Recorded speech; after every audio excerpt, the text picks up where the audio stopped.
working so hard until they just turn around and they up and quit.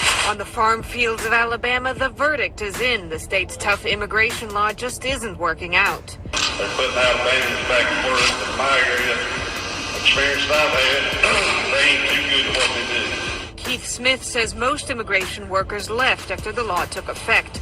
So this potato farmer hired Americans. Problem is, he says, most show up late, work slower, and are ready to head home after lunch.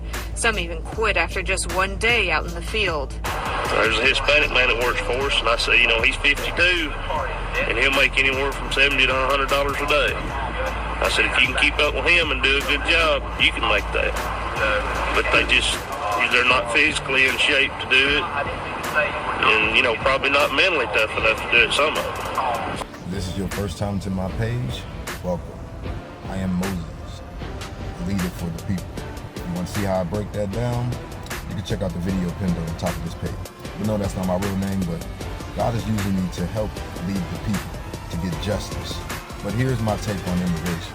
So just hear me out, and I understand the criminal part.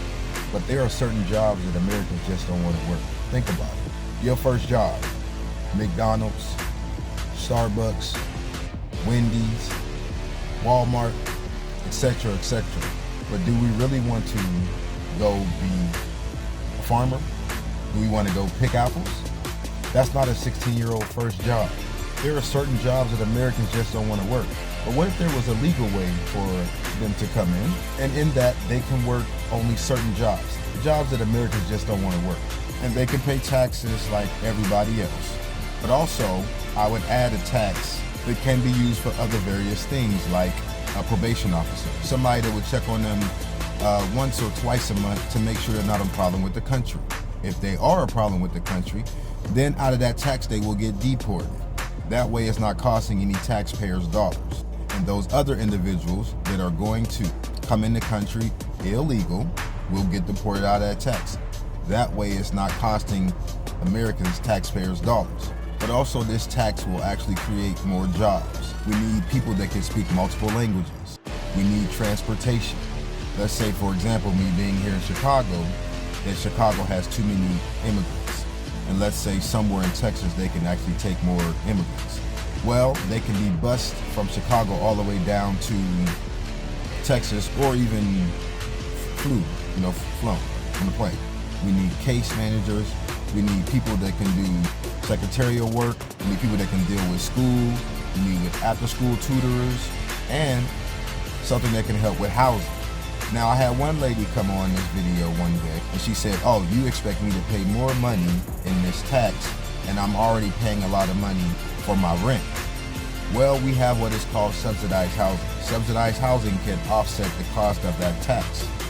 Now hear me out. There are thousands of buildings in America not being used. So that tax can go towards hiring construction workers, construction companies, who will give the least bid, right? That's how they win, who have the lowest bid on fixing up these buildings that can be used, repurposed. So for example, if you want to live in this subsidized housing, that's your choice. And so I don't mind going to go talk to the president. I have these ideas that God has given me. Guess what? The first time, it's free. The next time, I'm going to charge a consulting fee. Not only that, this is going to help with the border, because we can go down there and we can have individuals telling them that there's a legal way to come in, and they can come in this way. And now, obviously, we can figure out how many to let in at a certain point or whatever the case may be. But that way, we're just not taking people away from their families, because not everybody are criminals. And truth be told, this country is a nation of immigrants. In Leviticus 19:33-34 BSB, when a foreigner resides with you in your land, you must not oppress him. Verse 34, you must treat the foreigner living among you as native born and love him as yourself, for you were foreigners in the land of Egypt. I am the Lord your God. I believe we can do a lot better. And so,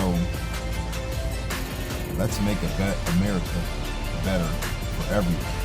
Now, below, go ahead and comment, but be respectful. And I'm a man here for the people. Y'all can check right. platform.